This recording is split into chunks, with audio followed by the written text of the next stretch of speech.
Georgia, Georgia.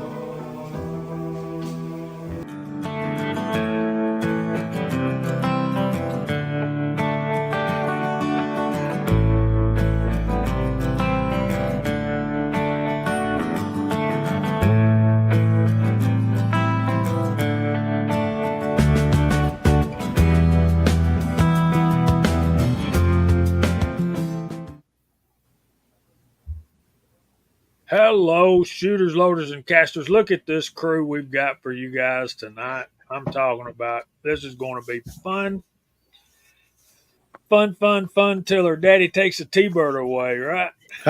Woo, woo, woo. Hello, everyone. Welcome. Hillbilly, what you been up to this week? Oh man, just having some fun. Been Spending money. filming videos, editing videos, and just having me a good old time. Just having a blast. I mean, the weather's still okay, not too cold, but it's not exactly comfortable, but it's better than 100-degree weather, so I'll take it every day. So what you been up to, CW? I've been watching all your Trigger Pull Thursdays. You've been going overboard. I said, hey, wait a minute. It's one per day. That's why I call mine today's trigger pull. I can get it any day. Yeah, I had a pretty good week. It zipped right by. I had a couple of really busy days of doing a lot of stuff that nobody likes to do, but it made the day go by pretty fast. And then we've had some, halfway decent weather, but colder temperatures.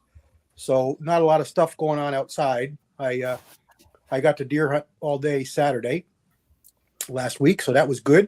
And we're going out tomorrow all day. Last week was the end of rifle. It ended midweek Wednesday, I think. And then muzzleloader opened up, and now we're on muzzleloader for tomorrow. So that's where I was today. We were supposed to go to the range Thursday, but it got really cold and windy, so we figured we'd just go today, and we did. We were there from noontime till about 4:30, 5 o'clock this afternoon. And there was only a couple guys there. We had a good time. And no video, but there wasn't nothing to video. I did get a couple videos out. I did a little bit of reloading. I got some casting I want to do, but like I said, it's been cold. So that'll be coming up. Got another mold coming. That's about it for this week for me. What about you, Walter? Good to see your smiling face. I'm glad you're healing up. I hope that knee's doing good. It's doing a little bit better. I hit the orthopedic office again on Monday, and I'm hoping he's going to give me a better brace so that I can walk halfway straight again. I'm doing okay. The busted kneecaps are a pain in the kneecap. So that notwithstanding, I'm doing all right. I got a bunch of videos done this week. That's one thing about being stuck at home and not being able to go too far is it's not that far to the bench and back. So I got several videos kicked out and got a little woodworking project done and got a bunch of reloading stuff sitting on the bench waiting to happen. Thanks to that guy down there, right underneath me. And I got started on some of that today. So life is good. Couldn't be better. How about you, Gene? How you doing, buddy? I'm doing really good, man. Look, man, I'm just here to keep you busy while you get your downtime. Okay. Thank you. That's my only intention is just to keep you busy. Now I've had a really good week, been really busy at work. Haven't got to make many videos, but I did get to make it to the range today. So be on the lookout for a really, really neat piece, man. Wow. Going to be hooking it up. Got to see Chris today. Chris and Jesse B stopped over at the shop, see me. I gave them a tour of the shop and what's and showed them what's what with everything. So that was really nice to get to see those two good brothers.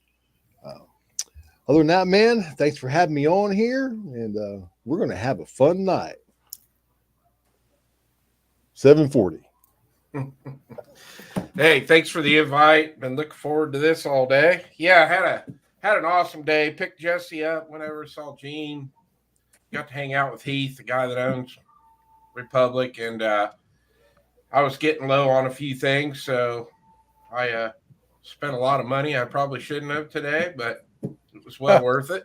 And I got a lot of cool stuff over there, so I'm going to be able to have some pretty cool content. Bought a new powder I've never used, bought some primers I've never used, so bought bullets I've never used. So we're gonna have some fun testing some stuff out. But yeah, Sweet. super cool store, man. I could hang out in that place all day long. So, but anyway, I do.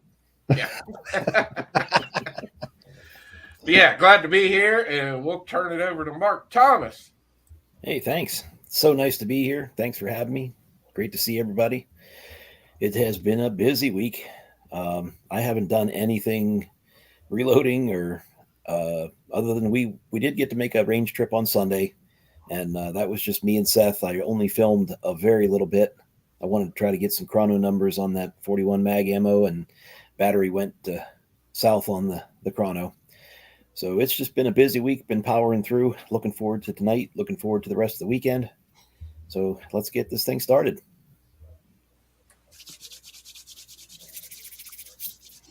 All right. So I'm assuming all of you guys are spending money on kids, grandkids, and all of that, getting ready for the big night coming up here in a few weeks. So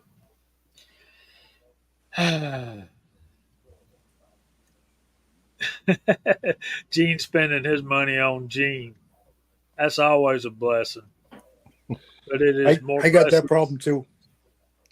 more blessed to give than to receive. Look at here.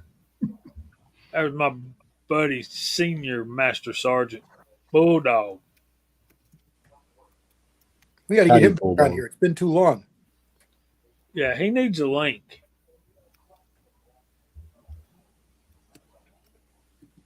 I bet I got his email. I think so. Would you want to come on, Bulldog? We'd love to spend some time with you. Anyway, We got room. There's a spot right down there. There's a spot. I see it. yeah. Sitting next to me, I'm okay. There's one over there too. Yeah. We got two spots. I don't know about sitting next to Mark, man. Mark's a little scruffy there. I don't know, man. You didn't That's have a very historical Taco Bell beard for that dinner, you did see you? there. It's Oh, intimidating. I had a wonderful dinner. We had Taco Bell. venison loins, Oh, pierogies. I nice. made some shrimp in a garlic Parmesan sauce. Oh, my belly's nice and full. Very I nice. bet. I had to have a big cup of coffee, so I make sure I stay awake. I was going to say, sounds like a recipe for a nap to me. Been known to happen. All right, Bulldog's up for it. Let's see if we can get some forward action Oh, going that'll be on. great. All right, first topic of the night. And this is for the reason we want to do this. Reloaders and not non-reloaders. Is there a firearm that you have spotted out there that you would like to get for Christmas?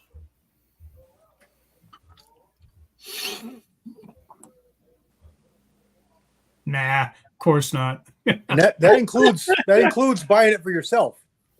Because Yes. no. Sometimes we don't have people that can buy us big stuff like that. So you gotta do it yourself. So I'll start it off.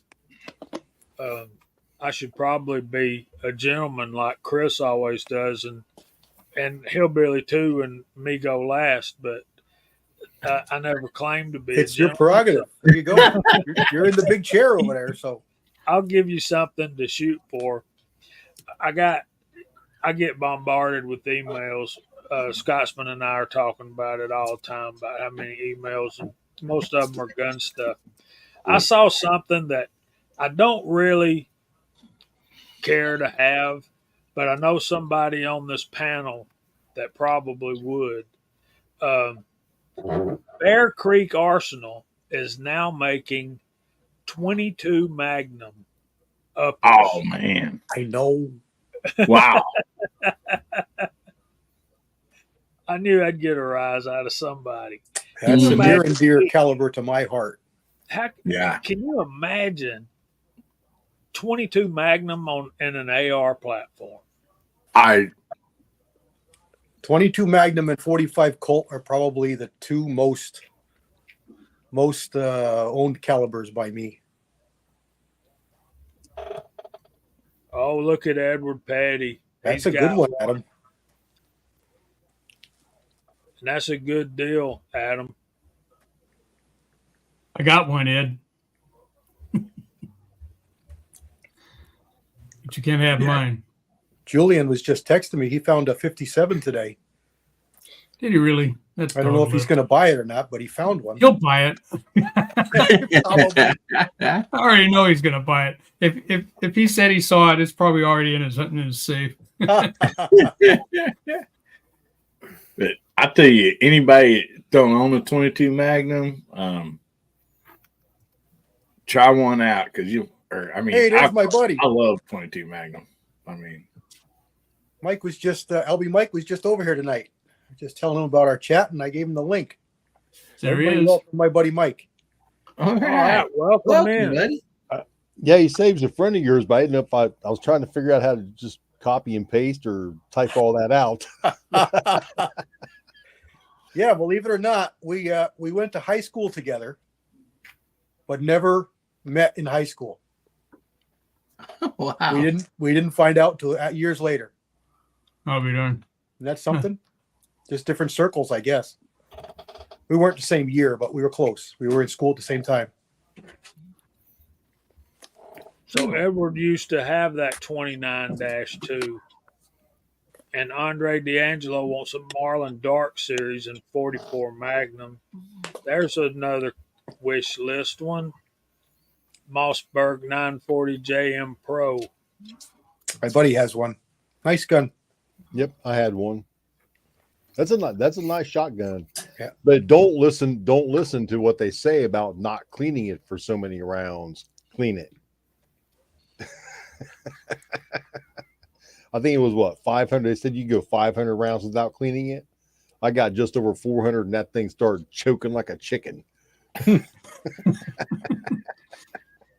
Yeah, I've been avoiding looking that 22 Magnum upper up, Jamie. I've been trying to, when I step Mhm. on the screen. I think that would just be an awesome piece Yeah. to have, though, man. Who would not want to have that? A 22 long rifle on an AR frame is just, but go Magnum with it and stand back. That'd be fun. My Smith & Wesson was Sandy's favorite rifle, the 22 long rifle. And it was a fun one to shoot. It is a fun one to shoot, but she liked it a lot. I let her shoot the 1022 at a steel match we went to. We used to do a rotating match on Friday nights in the summertime in the evenings, and we would have a snub nose revolver, a 22 semi-automatic, 22 rifle, and then something else they would do for the 4 weeks in the month. And we went down for the rifle, and I brought the Smith & Wesson, and I brought the 1022, figuring she'd like the 1022 because everybody likes the 1022. Nope, she wanted to shoot that Smith & Wesson, and she did really good with it. So a 22 Magnum version. Yeah, that's a fun gun, that little Smith & Wesson, man. It is fun. We got a sighting. Already? Wow. Early tonight. He's early. He is He's early. early. He must not have had enough of us last week. He wants more. Well, are we ready? Are we ready? In 3, 2, 1. Hey, Mario! Mario. West Coast weirdo. Yep. Andy and man. I are, we're about, depending on traffic, about 3 hours, but really only about 20-something miles as the crow flies. Nice. 'Cause he's Oh, just across the- Oh he's no! across the sound. Get better soon, Mario. That's too bad. Sorry to hear that. Yeah, after the first of the year, all the primers and powders are going up in price. So if you can afford it, pick them up now before it starts hitting the dealers and the wholesalers. And they got to start jacking their prices up. But Chris got to see racks of millions of primers today Oh, man. in all flavors. It was like giving me heartburn. Oh my God, it was like going to a Dairy Queen and, one of those dairy places, get a cone and it's got, all those flavors up there and you just go, Powder Valley had Federal large pistol primers on sale last week. I bought a case. They were still on sale. They're still expensive, but they That were spent like every penny $79. of your allowance, I think. Yeah, for about the next 3 years.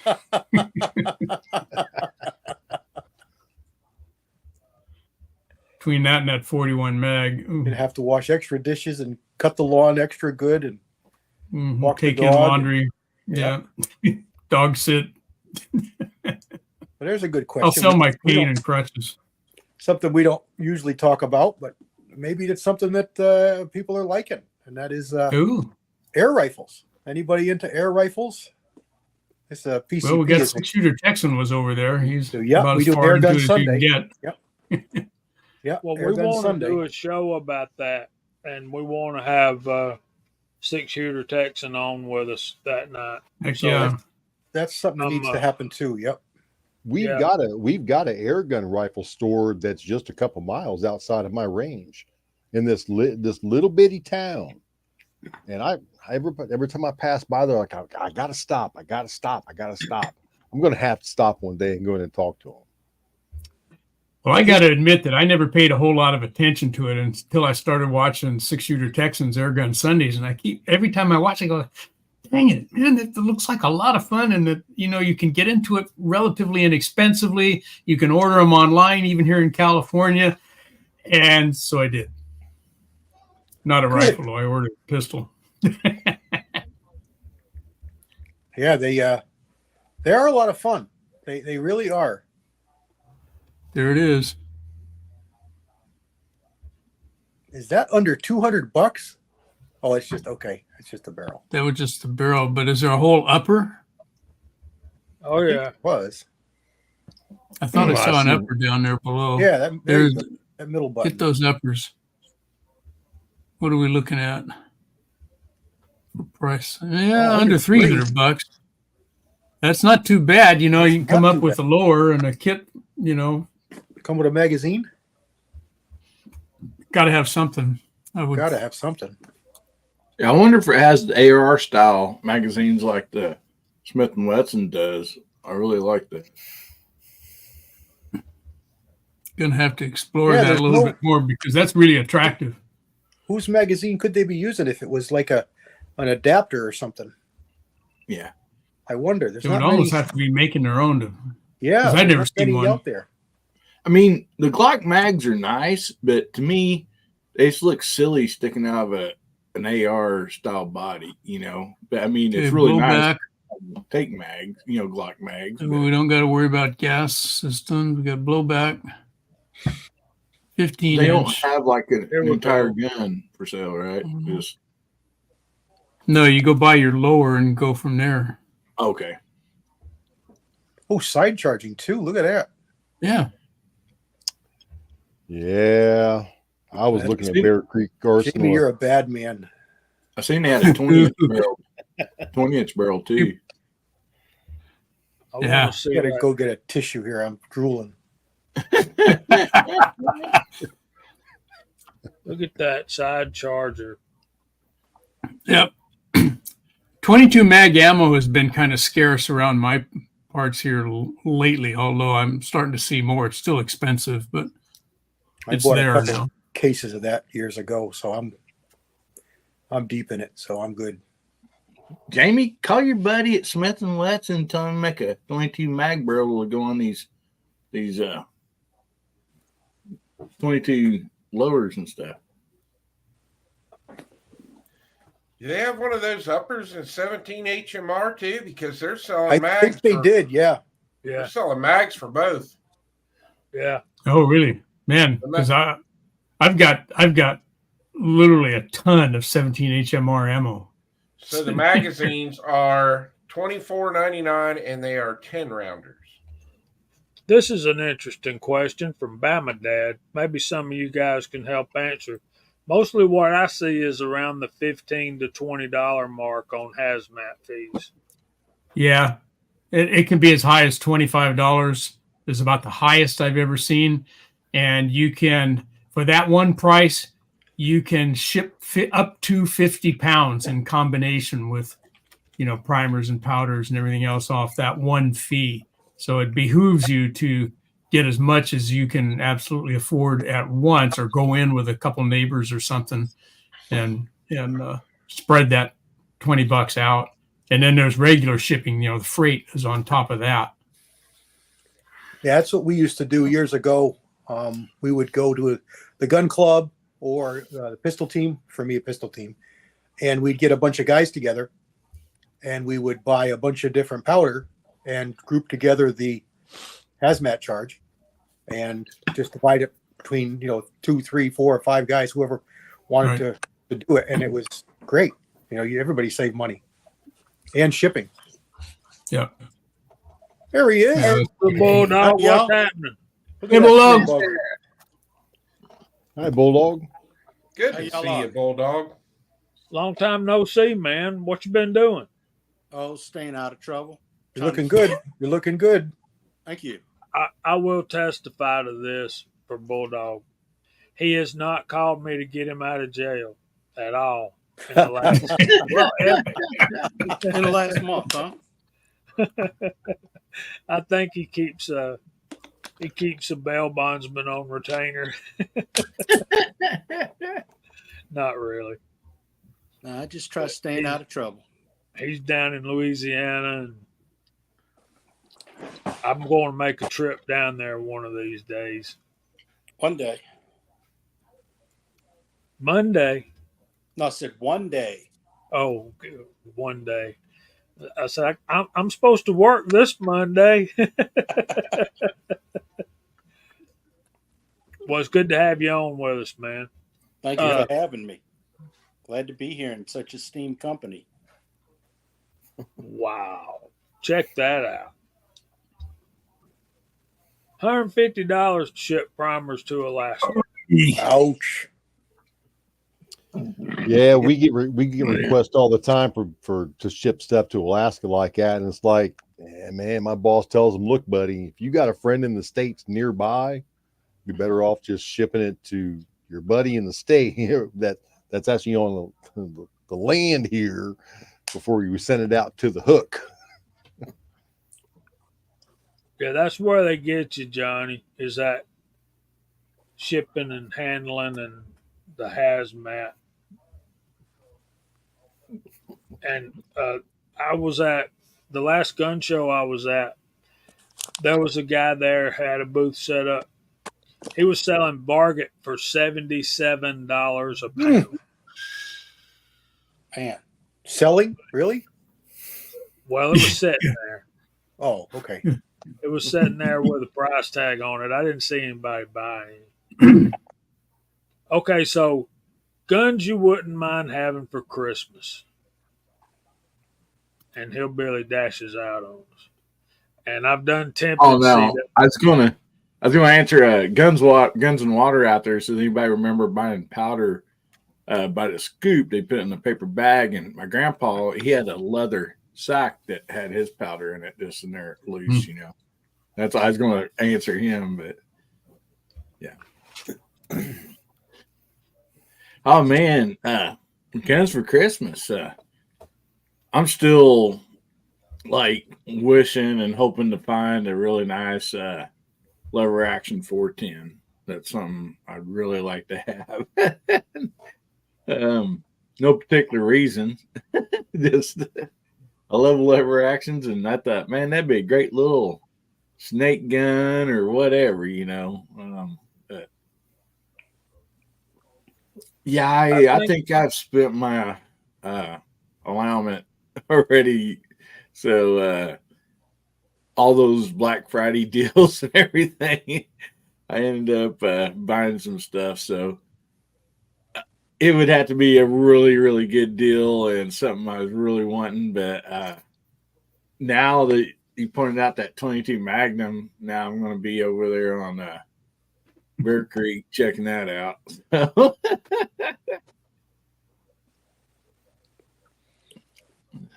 Yeah, I was hot for one of them lever action shorties. I forget what they call them, but the real short ones. There's a name for it. I can't think of it. Rossi. Not Mare's Rossi. leg? Henry brought it out. It's a mare's leg, but they have a different name for it in 410. Oh, And axe. yeah, axe. There you go. And they just went through the roof. It was right when COVID started. They went through the roof. And I said, there's no way. It's just not worth it. I mean, it's not worth to me what they're asking for it, but it'd be really nice to have. I'd really enjoy it. And I ended up picking up a pump from Charles Daly.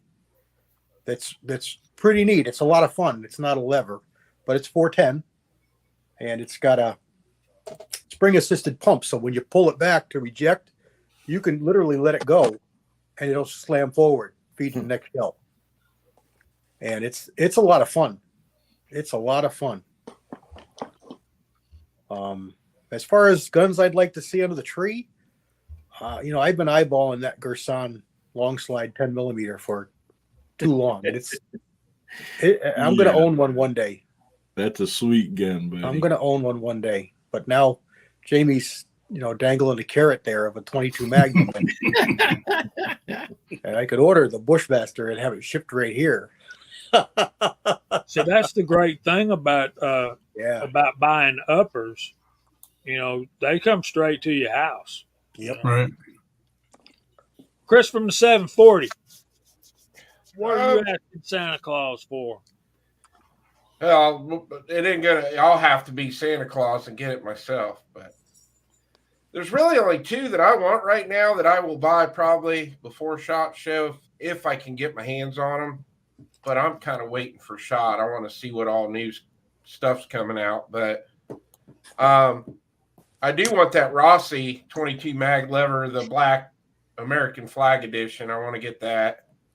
And I'm still waiting for the SAR-9 SOCOM. I have no idea where that gun's at. I guess it's probably tied up with ATF stuff. But whenever that thing gets here from Turkey, I'll have that. But those are really about the only two that I want right now.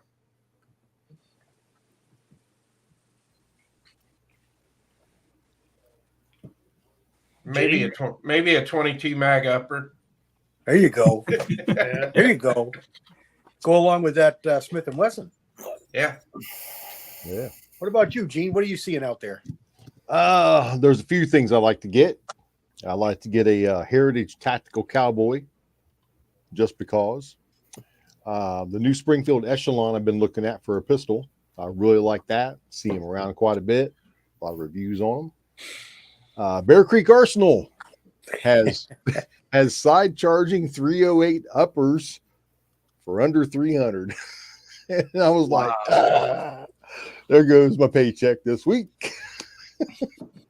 And there's another bolt action 308 I used when I looked at an LGS, and I cannot remember the name, the brand on it, but it was nice. It was a good price on it. It came with a decent scope. I just can't remember. I haven't looked at it. I looked at it maybe 2 or 3 weeks ago, so names escape me after that long. But yeah, I'm gonna be Santa Claus to myself, especially with these things. Yep. Something I got to get used to now, so I might as well start. I've been doing this for a long time, CW. Well, of course I have to, but now I got an excuse. But that Bear Creek 308 upper side charging.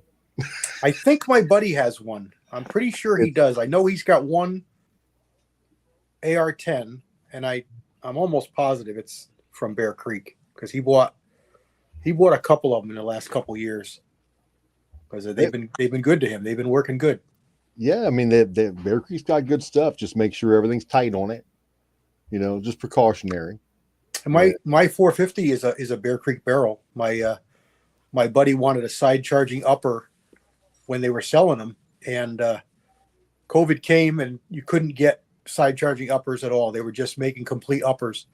So he finally decided that he's just going to buy a complete upper to get the complete upper assembly to get the upper receiver. And I said, well, go ahead and get a 450 Bushmaster, because I would like to build one, and I'll buy the bolt head. I'll buy the bolt head, the barrel, and the gas block, and you can have the fore end and the upper receiver, and we'll split it. So we did. So I got a good deal, and he got a good deal, and he got what he wanted, and I had to build a 450 upper. Well, I've already gotten an AR-10 lower, complete, sitting in the box. Perfect. Just waiting to put an upper on it. I've got a buttstock. I got a forward grip. I got a bipod. I got everything except the actual upper. I started collecting stuff and just kind of lollygagged about it. But that's a good price for that Savage. That was my first Bear Creek buck, 6.5 Grendel. I got it for my anniversary, a barrel, and it was a really good shooter. It's a real good shooter. Look at there, a Savage 429, Axis 2 XP with a scope. Yeah, tell you, I've seen a few of them. They shoot. Yeah, those Savage Axis are pretty. They're pretty good out of the box. Yep, they shoot. 4 interest-free payments. 107.50. That sounds right up my alley. Well, the scope does have an adjustable objective. Objective. It's up there in the front where you have to reach up there. I don't much care for that, but probably a Weaver scope. Well, if it comes with it, Yeah. always give it a try. All right. I just wanted sometimes they have choices on scopes too. Sometimes. And let's see, we've got a question, and then we'll get to Walter. But Johnny 1982, and Andy's already started helping him with the Little Dandy. What makes the Little Dandy such a good powder measure?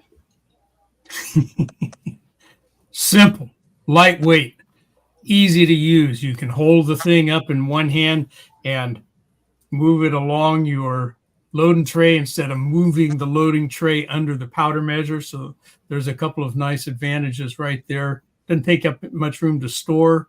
The advantage / disadvantage is that it's not adjustable beyond the idea that there are 30 or so different what they call rotors that go in the bottom end of that thing, and each rotor is bored out to a certain volume, and you get a chart that says, hey, if you use this number rotor that has this volume in it, here's what that one will deliver with Power Pistol or Varget or whatever powder you're putting in there. So you don't have any adjustment beyond the size of that particular rotor, but they'll be close to what you're looking for. For example, I've got half a dozen pet loads that fit exactly in certain of those rotors, and so it just makes life really simple. You don't have to go every time and adjust your powder measure.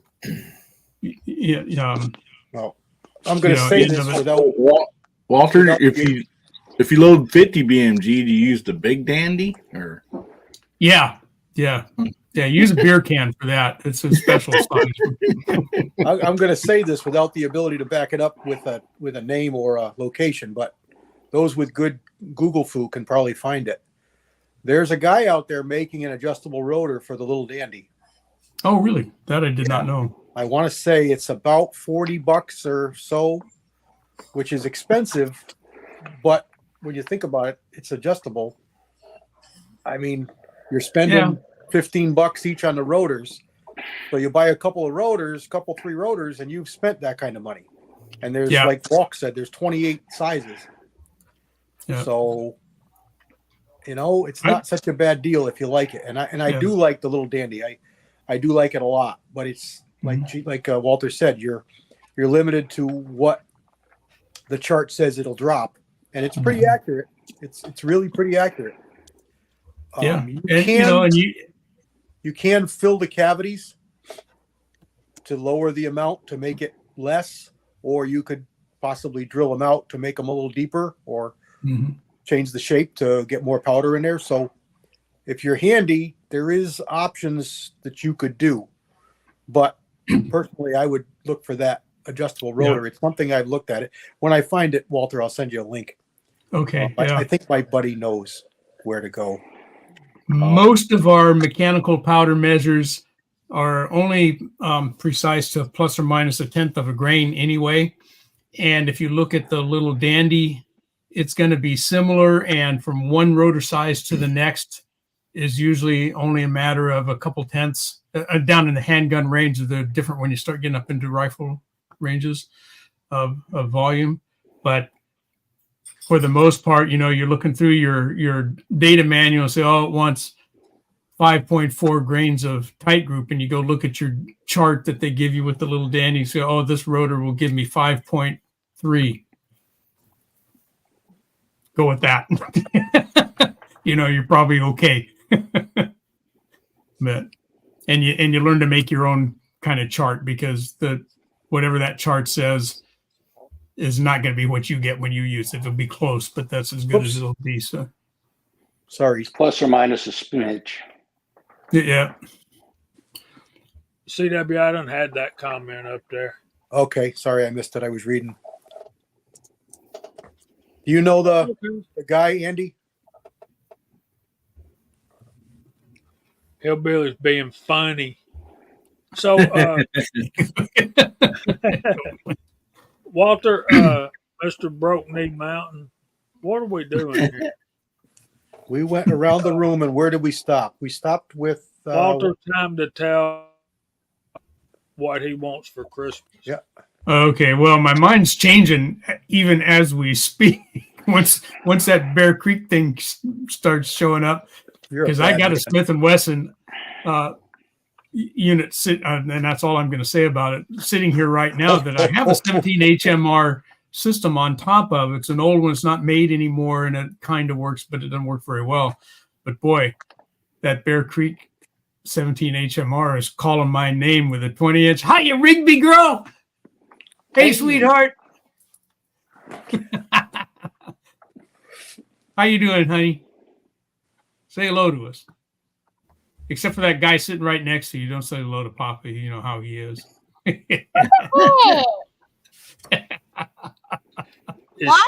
Is she growing up or what, guys? She is getting to be a big lady. Oh my goodness! I wrote a riddle on a piece of paper right now. You gonna read it to us? Yes. You gonna tell us the riddle? Saw the riddle. Look at that kitty cat. You see the kitty cat there? Kitty cat. Hello, kitty. I feel like I got a cardboard cat of it. Hold up. No, you're not taking over my show here. Can I tell y'all the riddle now? I think she is. Please do it. Hurry. What? It's all about the little people, guys. What number do you take half of and get nothing? Number you take half of and get nothing? Twice zero, still zero. I know. I was never good at math. Because Twice nothing is still divided nothing. by nothing is still nothing. Is that right? Nothing divided by 2 is still nothing. And Is that- Y'all tell y'all's answers. you go away. Wait. Let me tell y'all the answer. It's Look. 8. It's 8 because you take off the half circle. You take off the half circle and it makes 0. We There all you missed go. it. That's a good one. I like that's is a even good better. one. None of us got that one. Nice going, Pawpaw. Good night, Rigby. All right. So anyway, good night, Rigby. So yeah, that 17 HMR upper that will fit on my Smith & Wesson lower. And I already looked at the magazines on Bear Creek. They're $20. They got them for 17 HMR made by Black Dog. So that could be what shows up for Christmas. Oh boy. There's two other ones that I'm looking for that I won't find between now and then, though. And I still want a Ruger Blackhawk and 41 mag, and I have lever guns for all of my other revolver calibers except for that new 41. So I'm gonna be keeping my eye out for probably a Henry 40. Henry makes one 41 mag. I don't know who else is making them, but all of it, both the Blackhawk and a lever and 41 are hen's teeth right now. They're not out there. Someone's hoarding them all. Henry Probably makes them on CW. occasion. So anyway, that's me. But man, I got an itch and I got to scratch it. But I like 17 HMR. A lot of guys don't, but I do. Mark Thomas, So what do you got that you're looking for, or looking at, and liking the look of? Well, I still want to get a 45 Colt single action, There you go. and I'm not even looking too fancy. Just an Uberti, something Fair to bang warning. around with. Fair warning. One is still one, and two is one, and yeah, they multiply. Yeah. they do. Well, shooting the single shot has gotten me real interested in 45 Colt, and I think I'm going to have a lot of fun with it. But when I did my trigger pull video yesterday, and I can't remember, I think it was Rich B asked me how old that was, so I went and looked up the serial number, and I think it's around 2009. And while I was looking it up, I saw that Taurus made an announcement about 4 or 5 days ago. They are going to grant my wish, and they're releasing a 3-inch 327, same as that little Cool. 357 38, the 605 that I have. And boy, I'd love to have a 327 with a 3-inch barrel. That would tickle me pink. Isn't So Ruger making one now too? Well, they've got the SP 101. No, what's the other one there? The LCR. Aren't they making a 3-inch LCR? They may well. They may, yeah. I thought that they were, or they talked about it. I'll tell you, I like my Cimarron Uberti revolvers. I've got a single action army is just, they're so nice. The Italian walnut grips are beautiful. The brass frame and color case hardening and stuff on them is just a gorgeous gun, and they work. They shoot well, and they're not as expensive as a Ruger. Yeah, I've got the Pieta 1873 single action 45 Colt. Yeah, it's nice. Yeah, they've really come a long way. They used to be really soft parts. Mhm. They used to have a lot of problems, but they've come a long way. They're really nice. I just got my heart set on some Taylors, but that's another topic for another day. Yep.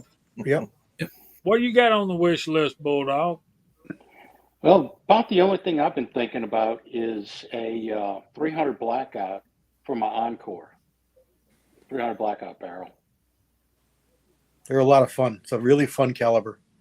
Yeah, I've got some 300 Blackout in both regular long action and in AR, and but I'd like to do one for single shot Encore. I had an H&R single shot for a while, and that is one that I wouldn't mind having for the Contender. Yeah, of course it'd be a 300 Whisper for the Contender, but they never made a blackout that I know of. But the blackout did for the Encore. Yeah, I've got a Contender and an Encore, and I'd like it for the Encore for the the length of the barrel, but I wouldn't mind one for my Contender either. Yep.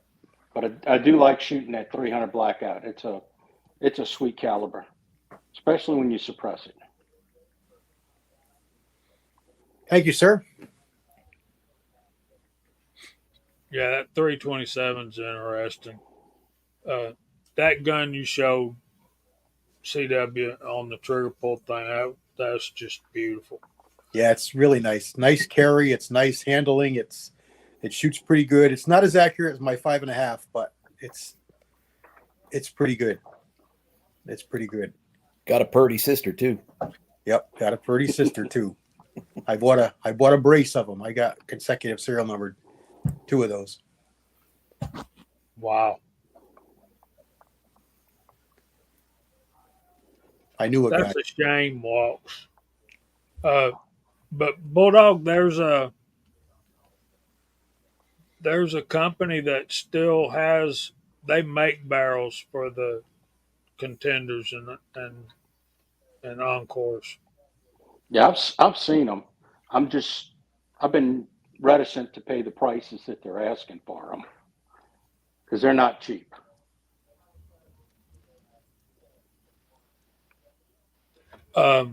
Somebody asked if we'd heard of a 40 Super. Yes, Tactical Rabbit, and I have heard of them. And they pretty much died on the vine. It just didn't take off. It just didn't offer enough of a difference. And Wasn't it basically a 45 ACP necked down to 40? I think that's So what that it was, would yeah. look like the 357 SIG kind of.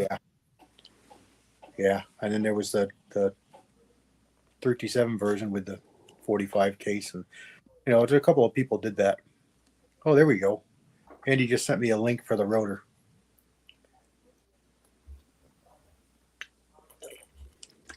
I'll forward that to you, Walter, Thank you, sir. after the show here.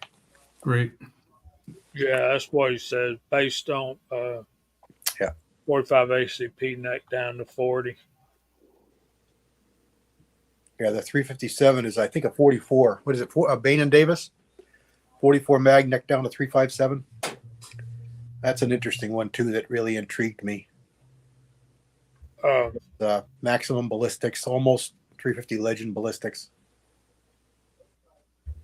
So, Tommy Boy, this company right here, SSK, that you're talking about, they make the frames, the receivers and stuff. And there's quite a few companies out there that are making barrels, but I was really thinking about I'm really thinking about getting one of those. Ain't that all of us, Mr. Pollard? Have enough calibers, need stock up on primers. Yeah. Well, tell him to come on by the shop. We'll take care of you. There you go. There's the man right there. Bring a dish towel. You're going to be drooling. Personally, I think I'm good on primers with this last batch that I just bought from Powder Valley with large pistol primers. I think I'm set unless I get really heavily into rifles. Then I don't have too many rifle primers, but handgun primers I'm flush with at the moment. Okay, they still don't have the frames yet. I'll be Yeah, it's glad. been a while. But Bulldog, the name of that company I was talking about is E. Arthur Brown. Arthur Brown. E. Arthur Brown. Let me see if I got an email from them. I got one from everybody else. That's a distributor, isn't it? They have a store. They have an online store. A lot of Jamie, if you find the email, send it to me.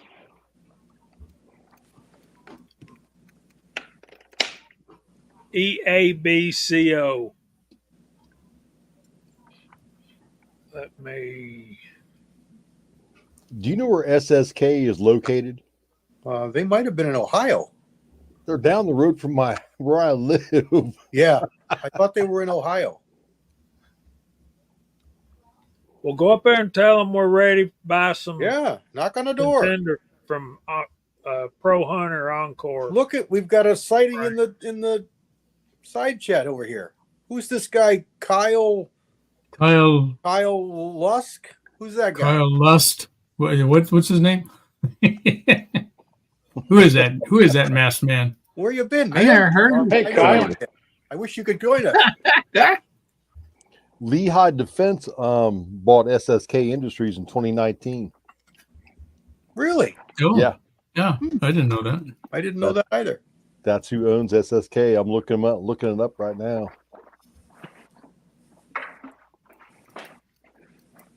Yeah, there must be some troubles there because they seem to be pretty good moving company. Lehigh. They're doing good things with bullets.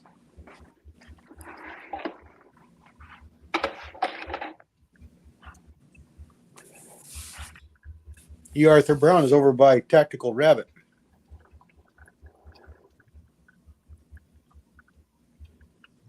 Yeah, they're just down in Monroe, Ohio. This email, Bulldog does not mention their barrels for the Encores. Okay. They have had plenty of them. They sell stuff like they're an accuracy company. They have an AR-10 accuracy barrel, 22-inch, 6.5 Creedmoor, heavy profile, $200. Oh, that's not bad. And they're starting to be an Arkin Optics dealer, but they're going to have to go some to beat buying direct from Factory. Arkin because they've got. I'm sending you the email. Play around on their website when you I will. get that. I don't know how many folks out there are familiar with E. Arthur Brown. And we are nearly time to do our first feature, and we still have not called out the side chat yet. And we're showing 61 out there right now. Whoa. Welcome in, boy. everybody. Better That's get to awesome. that side chat first.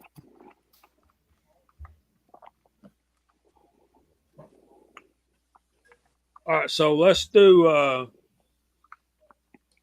what can we type in? How about SSK?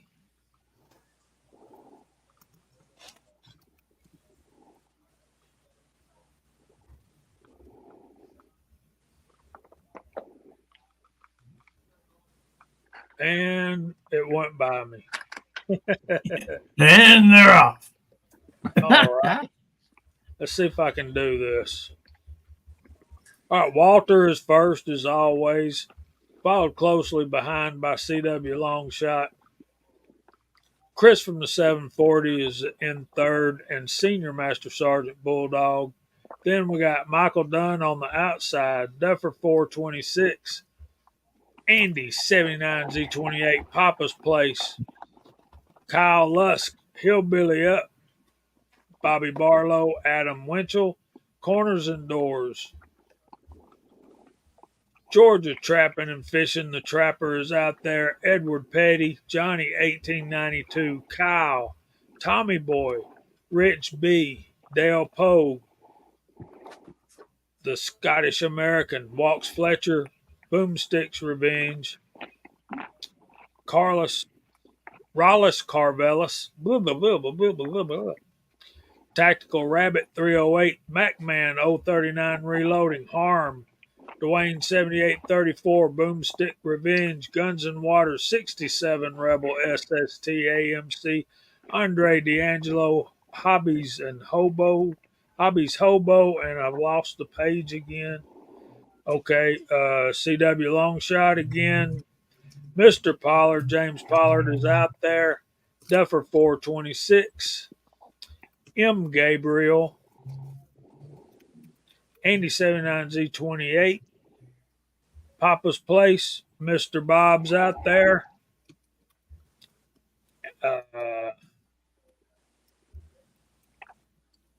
And Johnny 1982.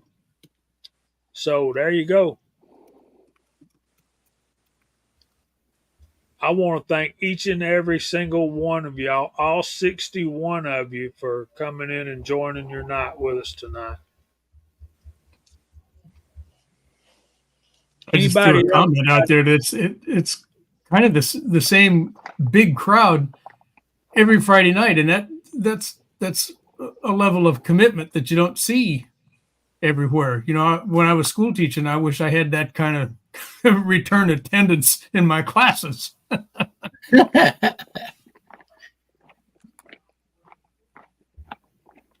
Andy, I am sorry, sir. You are welcome here anytime. Anytime. I know we've sent a few.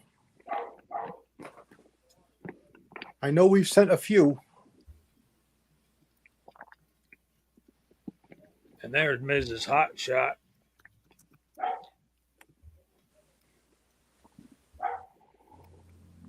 I see her all the time. Yeah, But never the get tired rest of it, do you? don't. Not really. The rest of us don't. All right, let me do this. Do this.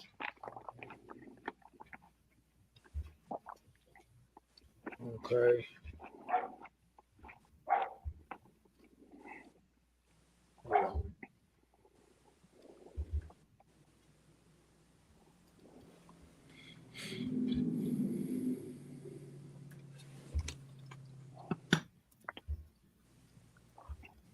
Are you ready? Mike says we're the lead poisoning support group. It's time for What Hot Pot Got. Woo!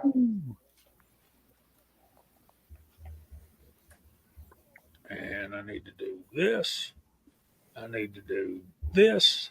And I need to do that. Now, many may recognize this cartridge. This cartridge is like many other cartridges, but this cartridge is a Turkish edition cartridge for this round. And this is the 7.92 by 57 millimeter Mauser. This particular cartridge is a 1948 edition from Turkey. The Mauser cartridge was adopted by the German Empire in 1903 to 1905 and was the German service cartridge in both world wars. In its day, the 7.92 by 57 Mauser cartridge was one of the most popular military cartridges ever. It was designed by the German Rifle Testing Commission. It's produced from 1903 to present in just a different. Got one here. This is a present day one. It just says 8 millimeter Mauser on it. But this cartridge is a Turkish edition of the same one. The parent case to this is the, what would we say that was, CW? I don't remember if the 757 predates it. I think it does. If it does, that would be the one. It's the 7 millimeter. the parent case to this one is the M88. Oh, the predecessor to it. Yeah. Yeah. Yeah. Really see down in there. Nice Burdam primed. Snake eyes. Yeah, snake eyes. I look for those all day in brass. Let me tell you what, with a flashlight. So y'all better appreciate that when you make an order. Well, I thought that'd be something neat to bring up. I mean, it is a common cartridge that most of us out there do know about, but this particular case is a Turkish case. So if you've never seen anything like this, there you go. And that this evening is what Hot Pot's got.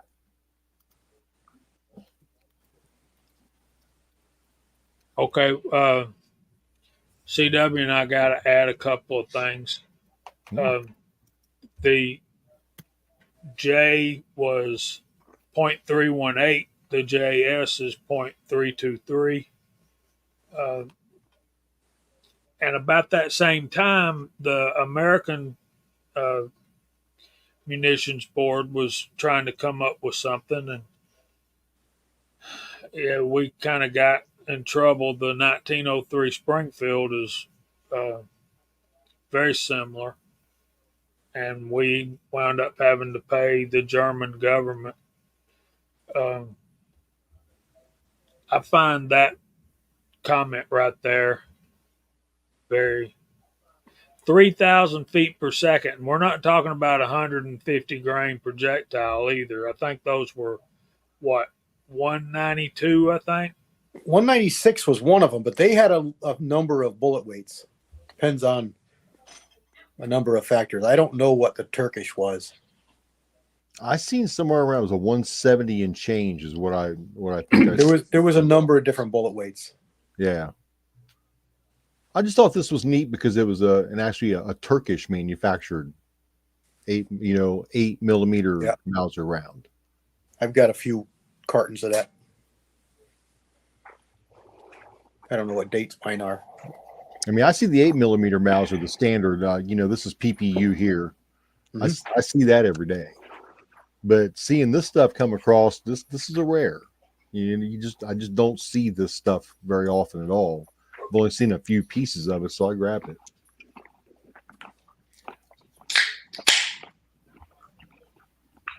Top to top. Yep. On my root beer. A likely story. 154. I figured likely Tommy knew.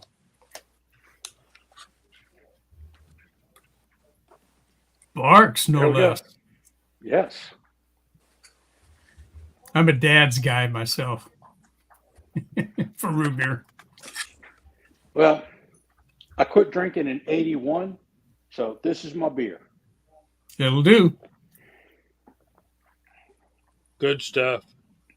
I Sure, quit drinking great. something about then, but I don't remember what it was.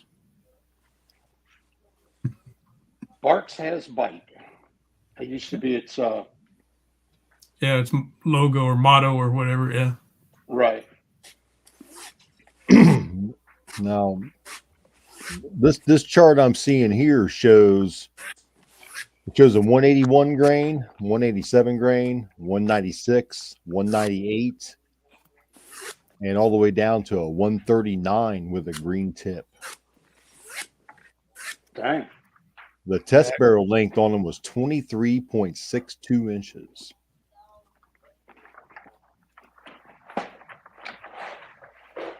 So welcome in RTAC and Daughters, SSK. I'm sorry.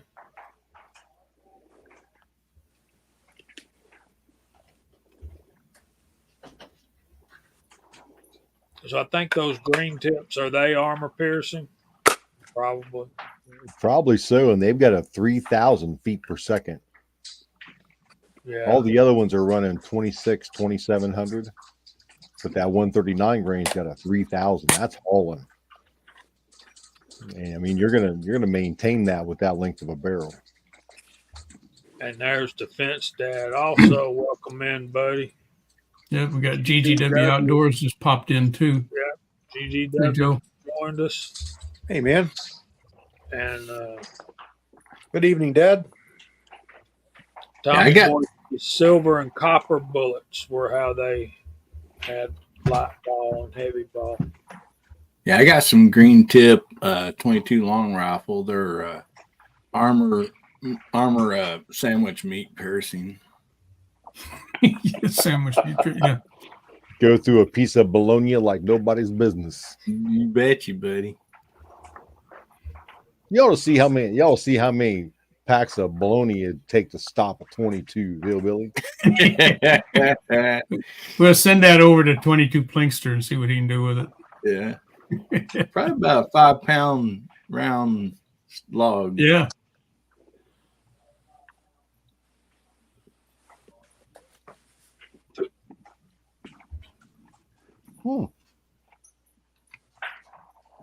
That's So interesting. Andy's shooting 113 grain and 30-06 at 3,000 feet per second.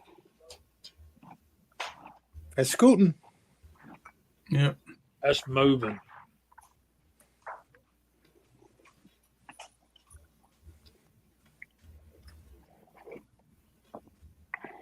There's a question for Gene. Oh, 7mm? Yeah, we got it. I think right now we got about a half a 5-gallon bucket of it. See a lot more of the 8mm than the 7, but we do have the 7.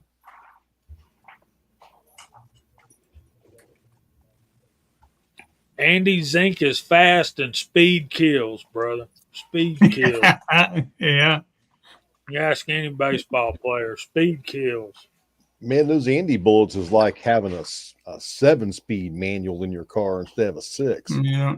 I remember when I first started shooting zinc and, casting and shooting. Well, Andy sent me some first, and then I started casting my own for 9mm, and I chronoed some of those things going out at like 1,800 feet per second or more. And I got, holy cow, this stuff is ripping out of here like crazy, man.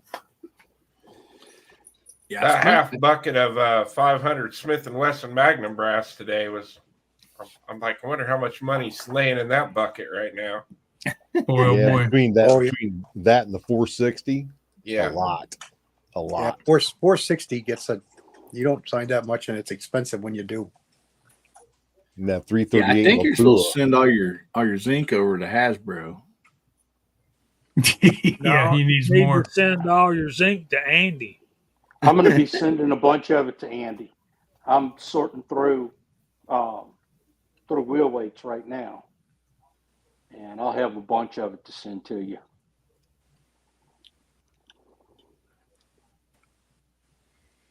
He's much appreciative of it, I am sure. I will vouch for that. And you look around, and there are a few folks that cast zinc, but nobody's been doing it like Andy and reporting out all his results and doing all the experimentation that he's been doing. And he's been real good about sending test bullets out to lots and lots and lots of people, so that they can get in there and kind of show what they can do with it. And so thanks to him, largely we're starting to develop a pretty good database of information about shooting zinc. And you follow the pathway backwards, and it all goes back down to Andy. I'm not willing to go down that rabbit hole. It's really not a big rabbit hole. The stuff is easy enough to cast, and zinc is plentiful. Yeah, it's not a big rabbit hole, but once you start down it, it gets awful convoluted. Yeah, Andy has trouble getting back out of it for sure. I ain't willing to do that. Yeah, that hole ends up being on the edge of a cliff of a huge cave. Yep. And that one step, man, you're never coming out. I wonder that I just saw Boom's comment. Is that video going to be on your channel, or is that going to be on Buckeye Ballistics channel?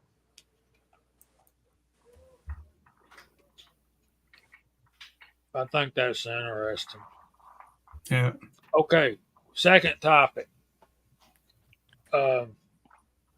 When you go to the bench to reload, how many rounds of pistol ammo do you load at one session, and how many rounds of rifle do you load at a session? All of them? Till you run out of primers. Yeah. One at a time. All right. Well, I'll start it off because it's easy for me. I rarely load more than 50 or 100 at a time. I used to load a lot more than that for handgun rounds. I'm talking about.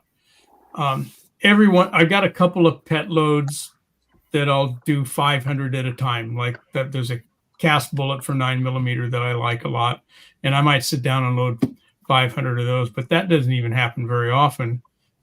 It's going to be, I'll say, between 50 and 200 rounds is it for me for handgun rounds. I enjoy the reloading sessions more. It's not drudgery for me. I don't want to sit down and do 1,000 of them though. I'd rather go to the bench more frequently and load less. So that's me for handgun. Between 50 and 200. Yep, I'll go.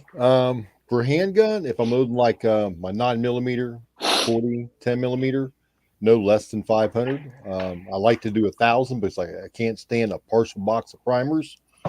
I just want to burn that box up and get it done with. If I'm loading like 45 Colt, something like that. 300 blackout. I'm usually doing 50 at a time. 100 is maximum for me on something like that. On 44 Magnum, 45 long cold, 38 special, 357. Because I'm not going to shoot that as much, So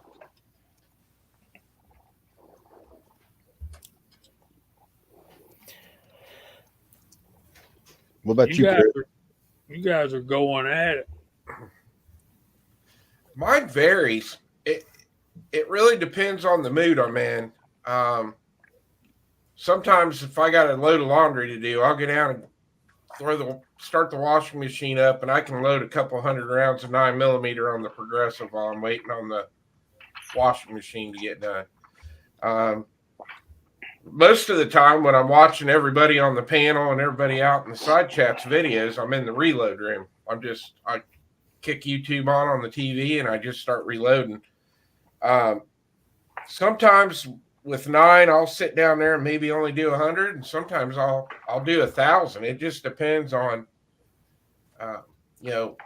especially if I get into like a 2 or 3 hour live chat, like watching the replay, I'll just sit there and hammer down on 9mm.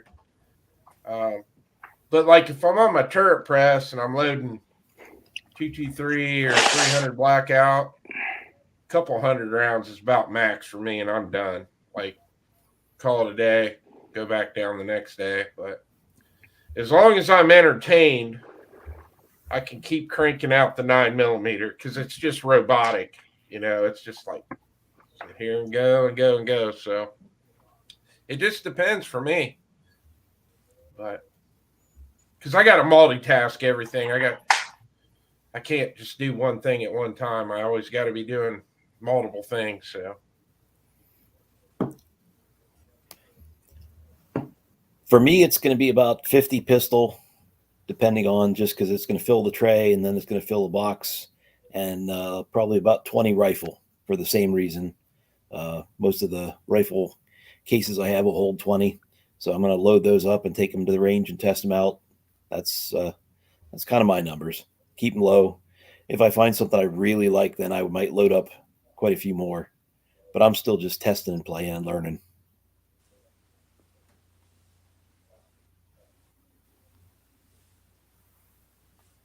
What about you, Chuck? You got to turn your speaker on, though. You're muted. There we go. I'm there.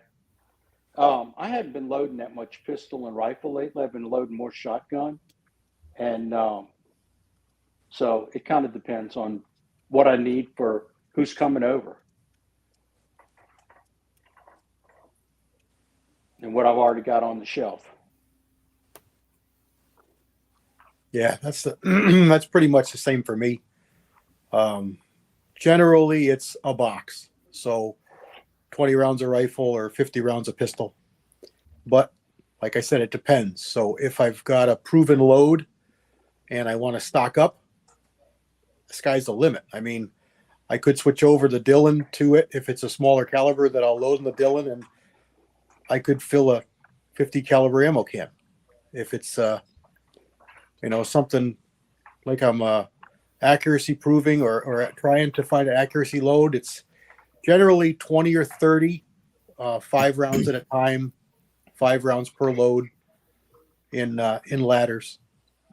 So it's really variable. A lot of times I'll go down and I'll do steps or stages. So I'll work on 3006 brass for a week. Just go through all the brass, prep it all, clean it all, trim it all, and just throw it in a box. So when I do want to load it, it's already sized, trimmed, cleaned, primer pockets taken care of, flash holes taken care of. I can just pick it up and prime it and charge it and seat a bullet, and I'm done. So that's what I do. But it just depends on what I need. If I got competition ammo, if I was shooting that again, I just run the Dillon, and kind of like Chris, I'd be doing something else or laundry or something. I go by the magazine tube of primers. I'll charge up a half a dozen tubes of primers, and when that's done, I'll stop. So What Dillon are you using, CW? 550s. 550s? Yeah, Yeah, I like my 550s. I've been looking to get out of my Lees and into Dillon. Yeah. I think I there's use a 550 also, Bulldog, and I had a 750 for a while, and it was just overkill. Took up too much room for me, and I went lateral and traded it off and got a 550 instead, and that suits my style perfect. So an 1050 would be overkill, right? Well, it Depends on depends your on how needs. much you're doing. You know, if you go Yeah. watch MacMan and look at his setup, you know, he's got bunches of Dillon presses in there and everything all the way up to the fully automated systems, and he uses them. But I would never use anything like that. I just have no need for it. I'd use it once, and then it'd be like, okay, we're done. 550 is a good machine. That's where I'm at, Del Pogue. I need to get all my brass prepped. Hey, GGW. I generally don't prime ahead of time, generally. And that's because I don't know exactly what primer I'm going to want for what I'm doing. And you can't really tell the difference glancing at a primer. You know, Yeah. you got copper ones and brass ones and silver ones, but you can't tell a Magnum from a standard. And some of them don't label stamp the match primers to know it's a match primer. So generally speaking, I don't prime ahead of time unless it's a caliber that it doesn't matter. You know, like my blackouts are my 223s. My Ruger bolt gun does not like hard primers. I'll get misfires or I'll get light strikes. I've changed the springs. I've talked to Ruger. It's an early model. It just does not like them. It does not. So I can't. I got to use a regular 400 primer from CCI or a regular Remington. I like Remington primers. It won't work with a Magnum or a 41. It won't work. So I have to prime brass, 300 brass separately. Whereas, like the new hammer, that's pretty much all 41 because it's only an AR. So I want to stick with it with that primer, and I pretty much do it there because although I used 41s as a sprinkling, I've got a number of bricks of them, and to have a dedicated caliber for them is good because it won't deplete my other primer uses, and I'll have a use for a primer that wasn't seeing a lot of use. So it's a good thing because I've got them. If I didn't have them, it'd be a different story. Like small rifle Magnum, there's not a lot of uses for that except my Casouls. So that's pretty much where I dedicate them to. But I have one of my muzzle loaders that uses those primers as well in a 25 ACP case. So I use them there too, but I don't shoot the muzzle loader very much. You know, dozen shots a year is a lot. So I'm with Hasbro. If I tried to prep even just all of my 9mm brass, it'd take me till the middle of next year. I mean, I've got 5-gallon buckets of it. yeah, in a progressive, I don't prep cases. I'll load progressive, like 223. I still do prep that because I load it smaller quantities for my bolt guns, but the stuff I use on the Dillon, I don't bother to prep that. 40, 45, I don't bother to prep any of that stuff. I just pull it out of the bucket. It's washed, but that's about it. Well, let me ask you guys, fellas, this. So I don't reload anything as of right now. I'll be doing hopefully shotguns this winter, but I have a ton of, especially 9mm, 38 special, 357, some stuff like that. Would it be wise to just leave them, back in the boxes, sitting there empty, or, piled in, cardboard box or whatever? Would it be worth my time to go ahead and, buy a cleaner, deprime them, clean them, at least get that done, or, also maybe go ahead and prime them and Definitely. just leave them stored like that. I mean, is it worth it, or would it be better just to wait? Because it might be another 6 months or a year before I start reloading. I wouldn't prime them, but I already told you why I'm saying that. But Yeah. as far as cleaning them, sorting them, sure. You know what? I like the plastic shoe boxes you can get at the Home Depot or Lowe's. They're like a big shoe box, and those are really nice. They're stackable, they're clear, you can see through them, and it'll hold quite a bit of brass. Get them out of the cardboard. Stack them up. If I wouldn't put them back in the boxes. if you leave them in cardboard, they'll start corroding. Yep. Do you like cardboard absorbs moisture? Yeah. And the boxes that I shoot them from, so like they're the same. Like if it says whatever Winchester, whatever, all those in there are Winchester. Do you guys try to keep those brands together? Does it matter? Or I'll put them in baggies inside that plastic box of segregated of brands. So and you can get yourself the case prep tools and go ahead and go ahead and size them and sort through them, and and while you're sorting through them, look for funky cases that are dented so bad you don't think they can be fixed, and splits and that kind of stuff, and toss those. Start a recycle can for your brass, and learn how to trim and then do the chamfer and deburr. You can be practicing all that stuff, and then before you know it, you've got a whole bunch of brass that's all set to go, and you don't have to do all that other kind of stuff. And you, as CW says, I do the same thing, put them in a Ziploc bag and label right on there, what head stamp is this and what have I done to this brass? Yep. And as far as after you get it loaded, it depends on what I'm doing with it. A lot of times, if it's just blasting for the fun at the range, I'll just throw it in a Ziploc bag and throw it in my box. If it's something special, like it's a match or something, I want to keep it segregated, I want to know how many rounds I have, I buy the plastic, any one of the different companies. MTM is a big one. There's a number of them that make slip top or snap top or hinged or different kinds of boxes for 20, 50, 100 or bigger quantities. The big rifle stuff, they got some nice boxes with handles on them even for proven loads and stuff like that. And that's what I use. I've got a number of big giant cardboard boxes on my storage shelves that are just chock full of red, blue, green, yellow, orange plastic boxes. And I'll just dig through there and find the appropriate caliber and load them up, fill them up. If you don't mind, Jamie, I want to highlight this. I think Hasbro is trying to really help me out here. Yeah. Hasbro's such a helpful guy, Yeah, he's a great feller. He is. That's a lot. That's a lot of work prepping that brass now, Hillbilly. It might be worth your time.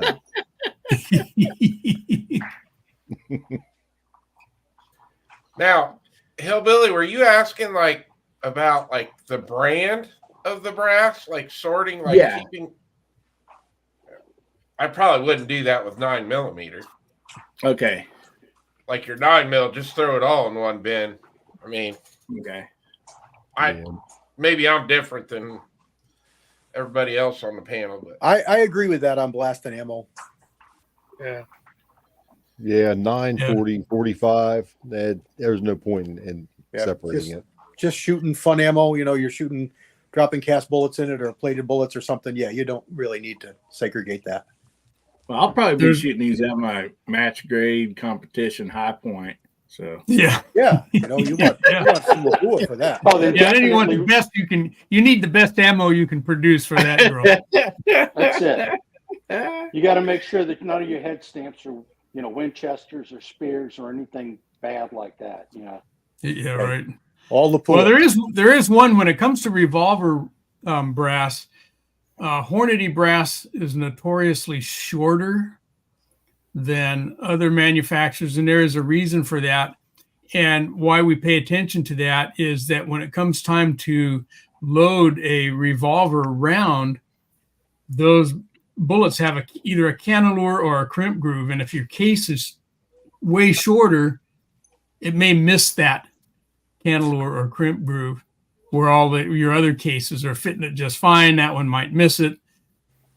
So that came to be because of their FTX line of bullets. Yeah, they're a little bit longer bullet. and they're pointy, and they, in order to make them work for a number of the calibers, they had to shorten the case up to get the crimp right, and that's why you only find it. And that's not for new Hornady brass. That's for range pickups. Yeah. And so if you get brass, that stuff, you just sort that out, and then you can load up a batch of 50 or something of that, and it'll all be the same. Hornady brass is one of the least purchased by me. New. If I'm going to buy brass, it's going to be Starline, or it's going to be a bigger quality name. We ran into that with 4570 at the shop. Yeah. 4570 is the big one. That's the big offender. 357, they make some. Some of the calibers, it's not as big a deal, but that's the big offender. Everybody likes that 325 FTX bullet in the 4570. And, if you pick up 10 pieces of brass, I about guarantee more than half of those are going to be short. It's a real common find. I think this comment here might be pointed towards Boomstick's Finger Pull Thursday. Finger Pull Thursday, yeah.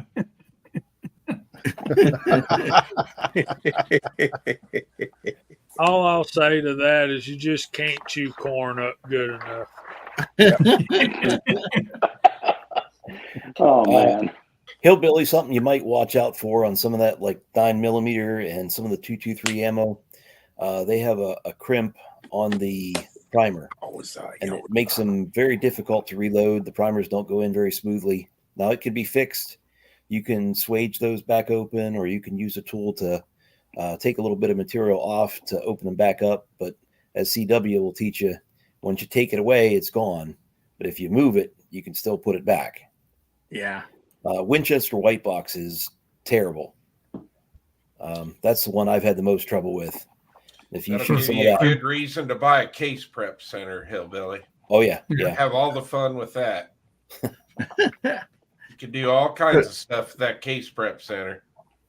Or you can be a cheapo like me and use a cordless drill. There you go. That works. Harbor They Freight work drill good, press on my end. Well, see, that's Yeah. the purpose. That's the purpose of my 308 series. You don't have to spend a ton of money to make really good ammo. Mm-hmm. If Very that's, true. If that's if you can do it with a cordless drill or hand tools or whatever, and you may not or may not want to part with the money to buy these, like Dillon 550s and 650s and such. Well, when I started reloading, I didn't know how deep I was going to get into it. So I went the economical route. Right. I bought the Lyman, the Lyman little hand tool, that's got all the little bits and stuff in it. And I've just gradually taken those bits and just put them in my cordless drill. And now I'm looking at the case prep centers. Here's something that you want to watch for as well, Hillbilly, and that is Berdan and Boxer primed brass. You want one hole, not two. You got snake eyes looking at you. Throw that in another bucket, because that's okay. It is reloadable, but let's just call it not reloadable, because it's different primers. The design is, if you look at the middle picture there, the design is the anvil, which is part of a primer, is in the case in a Berdan primed case. In a Boxer primed case, the anvil is in the primer cup. And that's the bigger difference. Okay. So when you're looking at your brass, that's what you want to look at. All right. Yeah, you don't want to run that stuff through a standard size deprime die, because you'll just bust your decap And pins on them. here's what happens when you have crimped. Walter, don't tell him that. That's everybody's got to experience that on their own. And that's The not, rite of passage. that's not a pornographic picture. Those are not nipples. Yes, they are. Those are Those are That looks Get that. sexy to me. yeah. Well, that's what happens. So Yeah. primers glued in, and you get crimp primers. You can punch right through the cups. Hillbilly got off easy. You guys are helping him out. I had to learn that the hard way. Well, I think all the rest of us did too. Well, Yeah. Jamie told me if you drill that primer a little too big, you can just use some JB Weld to hold it in there. So he's been giving me some good lessons. Yeah, you can epoxy that right in there. Yeah. Just JB weld the hold shut completely. No problem. Yeah. I know the answer to that. I won't give it away. Tommy Boy's got a question. Okay, which primer is the American design? That's easy. Did I The one just that's see red, Brooke white, and blue? Cheney jump in the chat? Do what, Chris? I said, did I just see Brooke Cheney jump in the chat? Oh, she's over on Hillbilly's side. There we go. Yeah, I think so. Howdy, Brick.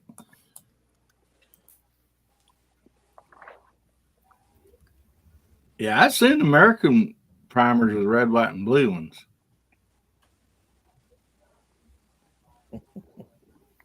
And just because they look like brass cases doesn't mean they are. Use a magnet. No, it does not. I did a video on that. I called it Oh, "Check wow. Your Brass," and I showed where they're brass coated, but they're steel. There you go. Use a magnet. Yep. Really quick. You run a magnet over your brass and you'll find it right away. I bought one of those Harbor Freight little magnetic tool caddies, little pieces and parts, little bowls, and I just plopped the magnet off of one of those because it's big and it's cheap, and I can lay the brass out on a pan and just run it over top of it, and I find quite a bit of it too, and we see a lot of it at the shop.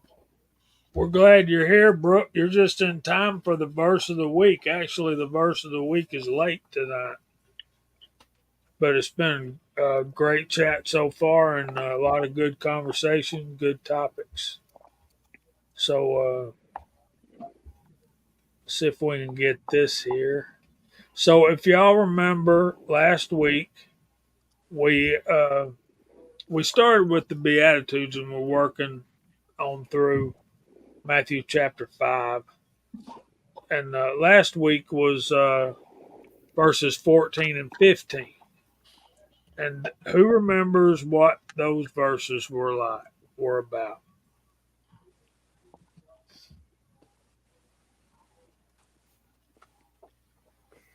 Walter's Walter, I you mean- got it. Be the candle and let everybody see it.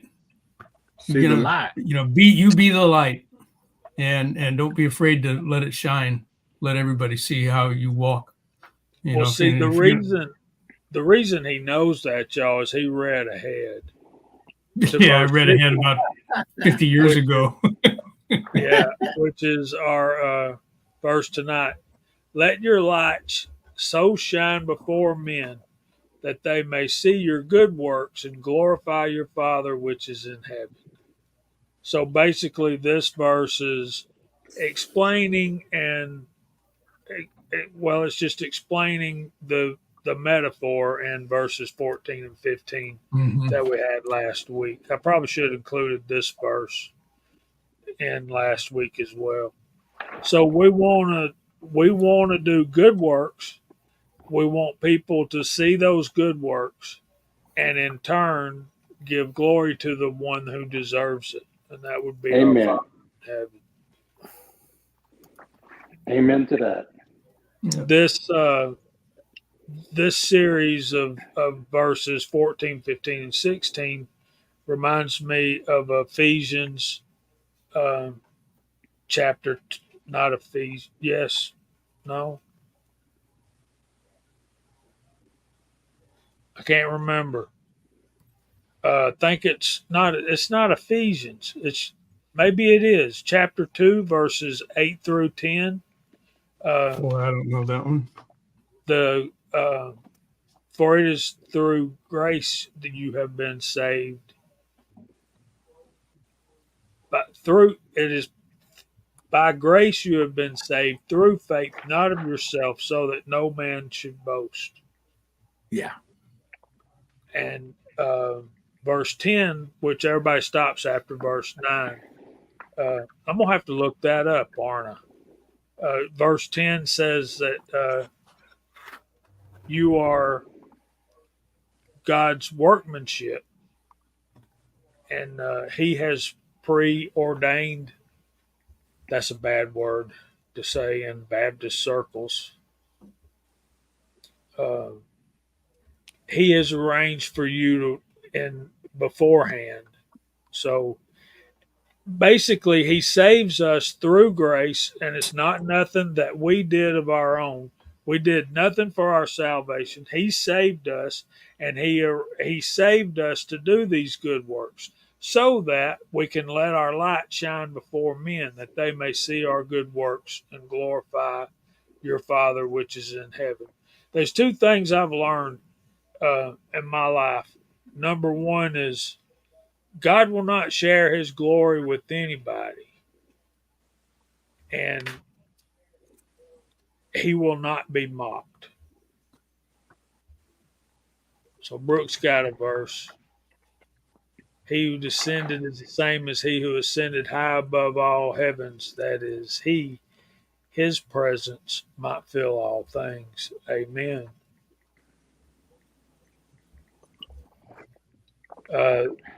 There's a lot going on right there, and in Romans too, particularly Romans chapter 9.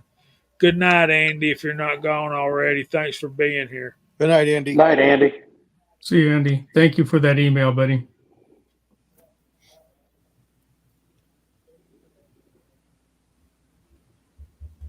Any other comments on the verse of the week?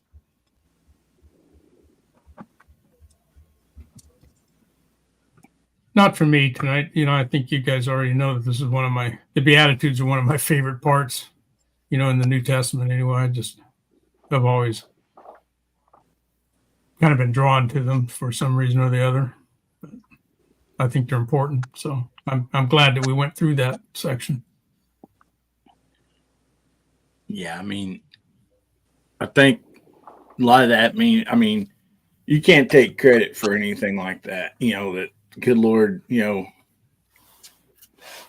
shine the light, of the Lord, and somebody would, if you help somebody out or whatever the case might be, you need to give the all the glory to the Lord, not yourself, because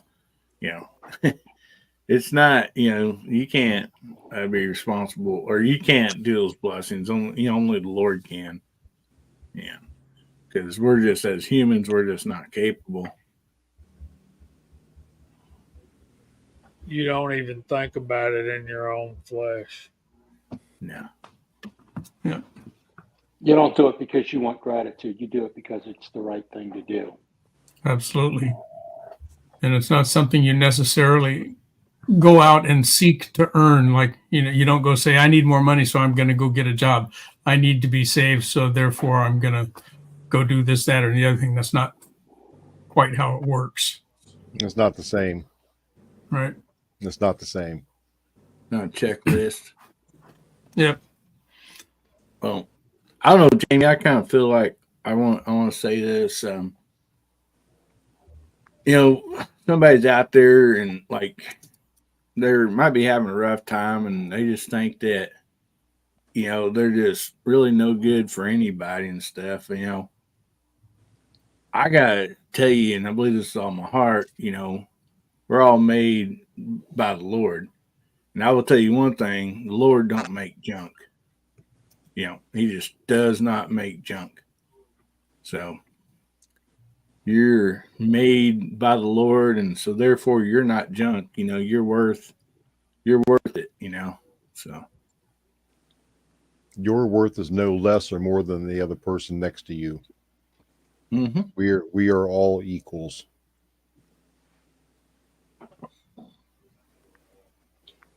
And see, we're going to get into that as we go through this Sermon on the Mount thing. Hey, Ricky Baird. There Hey, he is. G23. G23 is out there. Ricky, What's boy, up, G? Steve's Woodworking and Homestead. All right, Brooke, you got to come back every Friday night. I love your Bible comments. So there's that.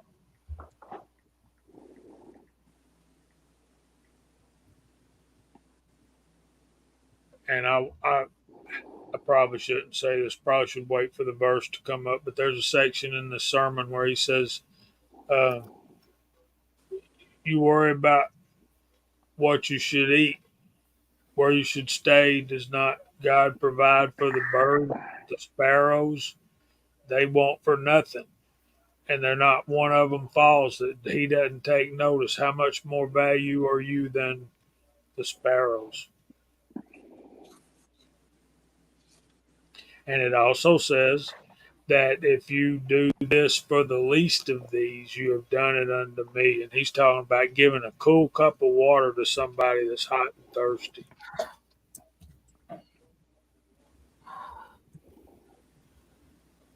I like what Bulldog said. Just because it's the right thing to do. Amen, brother. Amen.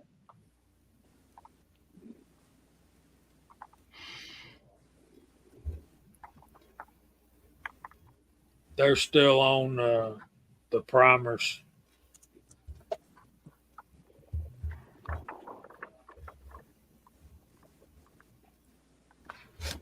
That's pretty wild, ain't it, Rabbit? How we wound up using the Europeans' design and they use ours.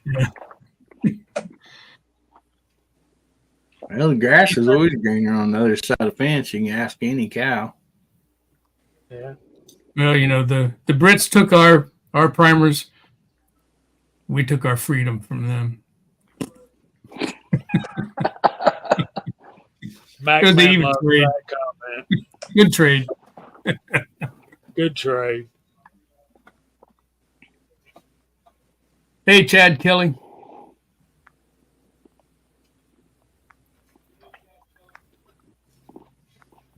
Chad popped up.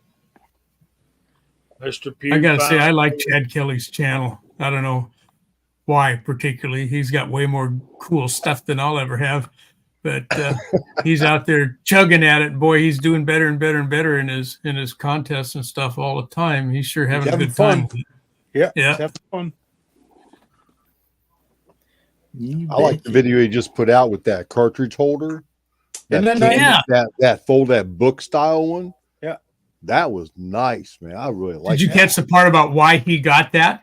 Yeah. Yes. Yeah. He had that he big dumped the plastic box. case and he picked it up and it wasn't latched and he just dumped the whole thing. The ground. I could just see myself pulling that stunt, you know, just picking the weeds off of your ammo and stuff. Yeah, brushing every piece off and putting it back in the box. Yeah, that was nice, man. I mean, just keep that right next to you, sling it over your shoulder. That's a really good idea. I might look into getting one of those. Yeah, it looked like a good rig to me. Chad's that buddy you have that motivates you to do stuff. Yeah. I don't either, Chad, and I still don't have that stuff yet. We're all living vicariously through you. Yeah, that's a good way of putting it. I think that's partly true. So keep the videos coming, bud. He's moving up there in subs. He'll be hitting 1,000 here before long. He's getting close. You'll have to do a pretty cool giveaway with some of that stuff. Yeah, all of it. Coltec makes some pretty neat stuff. Check out their website. They make some pretty neat stuff. Oh, my favorite rear bag is a Coltac. Yeah. They got suppressor covers and all kinds of stuff. All kinds of stuff. He'll have to send out his leftovers. Yeah, there you go.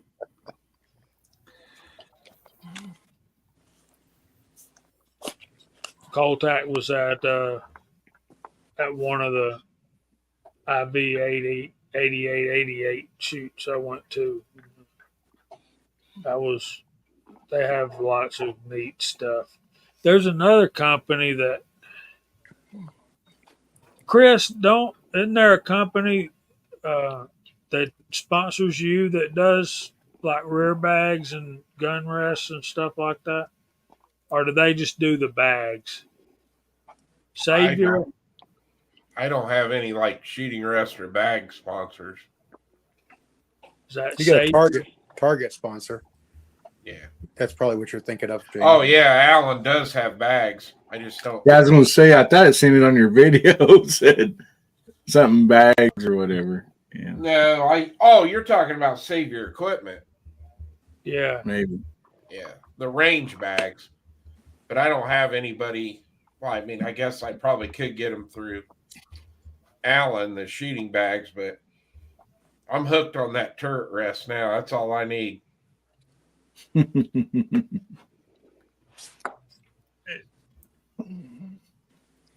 I'll see you shoot an automatic pistol out of that. Yeah. I love that Coltac rear bag. But there's another company that sells different sizes of the front for the front bag.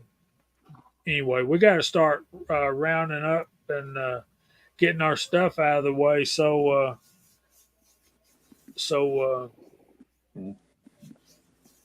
Gizzard Gary, Lizard Larry, whatever y'all calling him this week, can come in. Let's start with Bulldog, man. What have you been? How you been? And what you got coming up this week?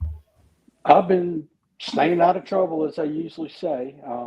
Been dealing with some migraines, but that's okay. That's kind of goes along with my usual everyday thing. Don't have a whole lot coming up. Just getting ready for Christmas and being able to share some fellowship with good people.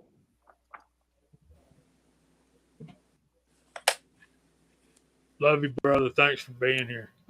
Oh, thanks for having me. I'm so happy to be here with y'all. You have to come back soon. There's new Texarkana. About time you showed up. Dang. He's working this weekend. He's so, yeah. Good to see you, Hugh. Good, happy camper. What you got coming up, Mr. Mark Thomas? Well, we'll just have to see. Bulldog, it was awfully nice to see you. Been a while. Great to see everybody. Been a wonderful evening of chat. I don't know how much reloading I'll get to do this week. I don't know that I'll get to the range at all. I am working on a couple other projects. Fellow out in Idaho got a hold of me and wanted a scabbard for that Rossi Brawler and something that would accommodate a red dot. So that's the current one that I'm really excited about. It's going to be kind of neat. Set it up so that it could be. He wants to attach it on his dashboard in his Jeep so that it'll stay. But we're going to set it up so that you could have it as a like a cross draw chest rig and put a couple bullet loops on it. So that one, hopefully, we'll have that by the end of the week. I'm going to work on that on Sunday. That'll be cool. Weather here is supposed to be horrible on Sunday. We're going to go to Airsoft tomorrow, and that's pretty much what I got coming up. Just been great. Thanks for having me. Great side chat. Christmas is coming. Get ready for it. Yeah, you have an appearance this weekend too, don't you? Yeah, I think we got to do a little bit of a little battle. Yeah, Scotland wouldn't let me in that. Doggone it. Me either, Hillbilly. Don't worry about it. And Walter's definitely not going to be in it. I'm not sure that I could get into it. I don't have enough to play. We're in the same boat there, sir.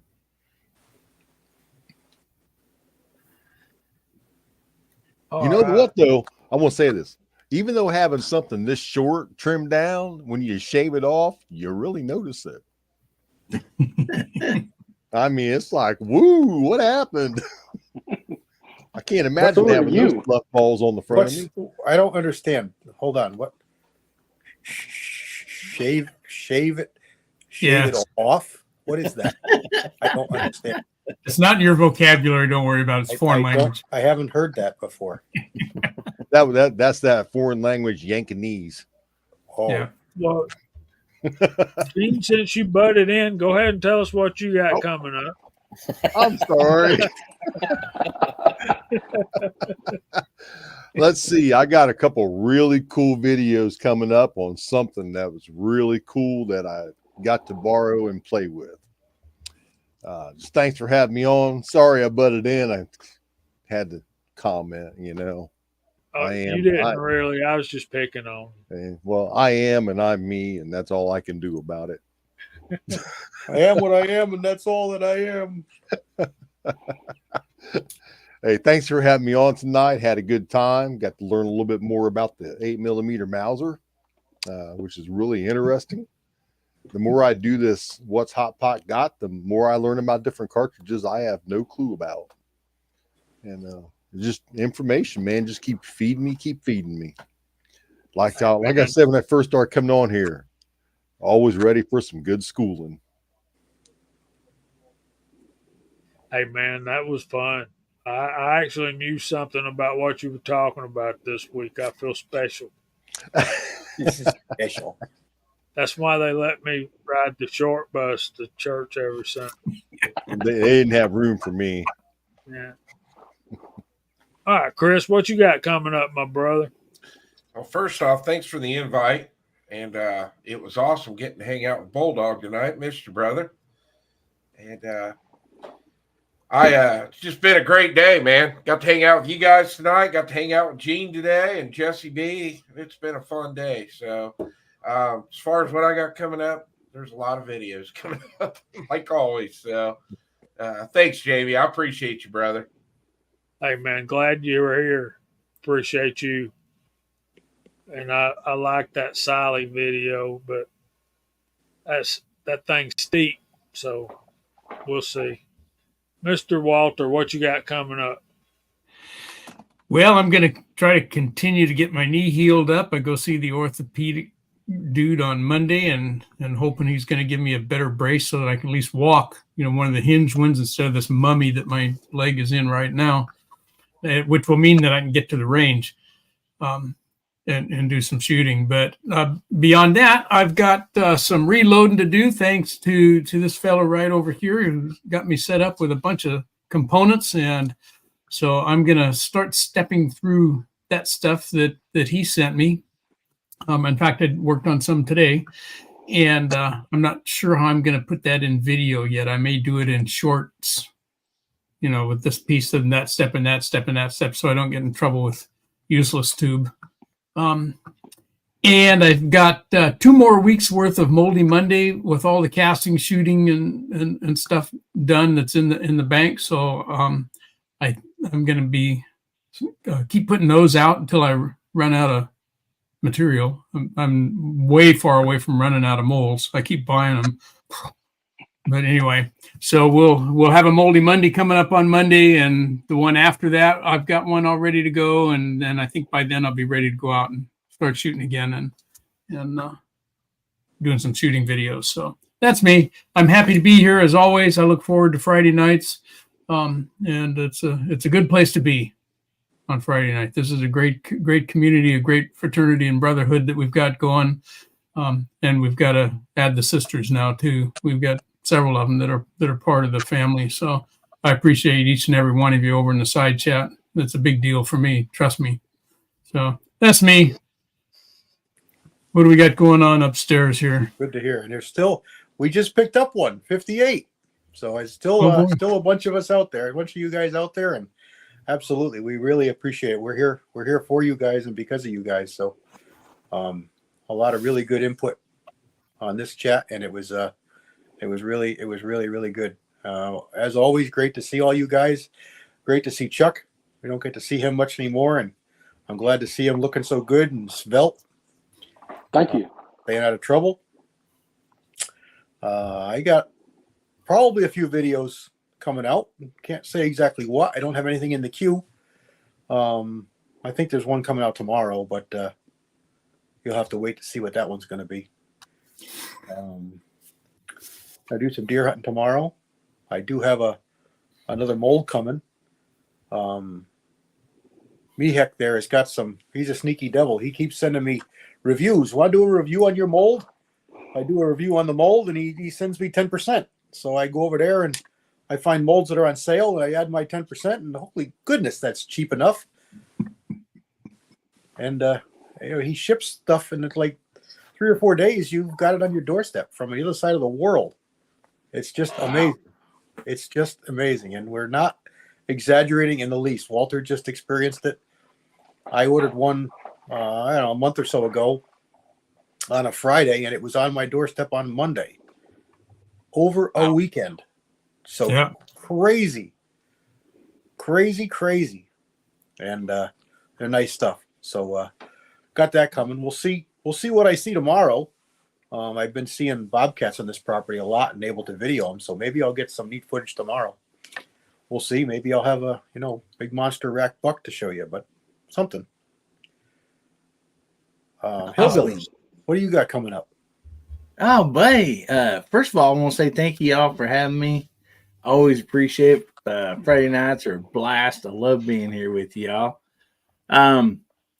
Actually, I have a video coming out tomorrow. I'm going to be doing a carry concealed purse review, believe it or not. Are you going to dress up for it? You moving out here to California to shoot that, or what? Yeah.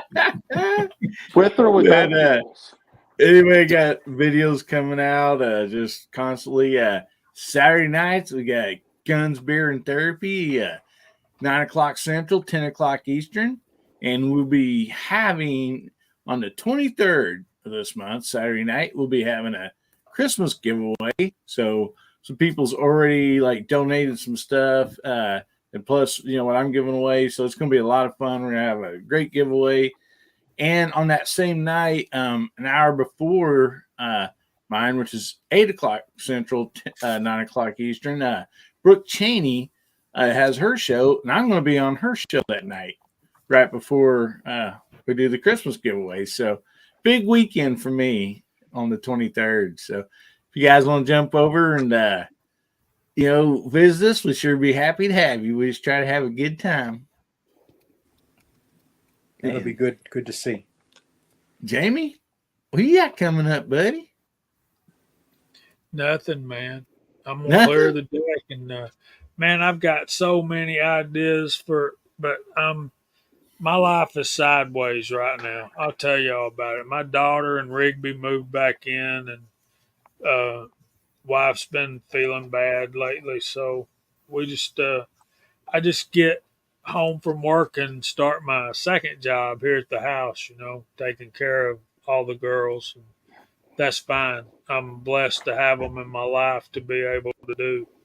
And got a grandson on the way. Supposed to be here in March. So that's a blessing. And spending lots of money on Santa and all that. So, yeah, I need to finish up the 308 stuff, and I'll be working on that hopefully next week, if not for sure when I'm out for my Christmas break. Y'all remember that we love you. Thanks for being here. There ain't nothing you can do about it. We hope the Lord blesses y'all all real good. And if He's willing, we'll see y'all next Friday night at 8 o'clock.